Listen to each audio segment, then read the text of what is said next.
মানুষ যে কি লেভেলের নিজের সাজগোজ আর মেকআপ আর্টিস্টকে নিয়ে এক্সাইটেড থাকতে পারে তা সেটা তোমাদের ধারণার বাইরে। আমার ভাবতেই অবাক লাগছে, এটা কিন্তু অন্য কোনো দিনের মতো নর্মাল একটা দিন একদমই ছিল না। সে hi, excited? Yes, very much.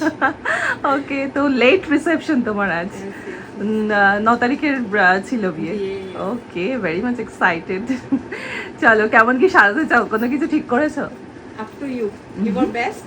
So, up to you. Okay, let's see. Meet my bride Nivedita. ও কিন্তু এখানের মেয়ে একদমই নয়, ও হচ্ছে ফ্রম আসাম। আর আসাম থেকে যে এত মানুষ আমাকে ফলো করে বাই হার্ট, সেটা তো আমি তোমাদের কমেন্ট সেকশন দেখলেই বুঝতে পারি। বাট এভাবে আসাম থেকেই নিবেদিতা আমাকে বুক করবে আমি সেটা কখনো ভাবিনি।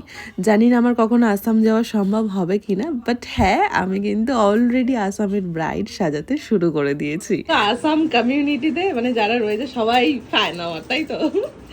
জানি, তোমার থেকে আমি জানতে পারলাম, seriously thank you so much. আর আমরা তো এক্সাইটেড, তুমিও এক্সাইটেড? ভীষণ।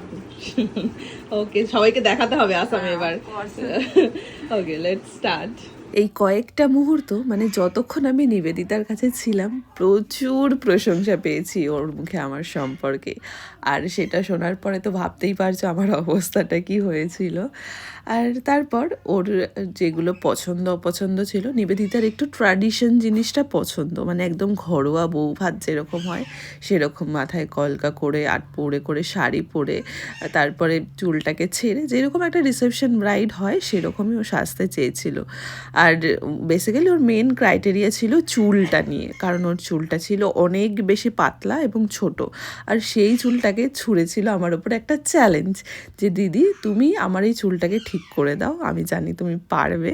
আমি ওকে আশ্বাস তো দিয়েইছিলাম বটে, বলেছিলাম যে তুমি একদম যখন ছেড়েছো আমাকে বুক করেছো, তোমার কোনো টেনশন নেই, তুমি যেরকম আছো সেরকমই থাকো, শুধু আমার রিকোয়েস্ট তুমি একবারে আয়না দেখো। কিন্তু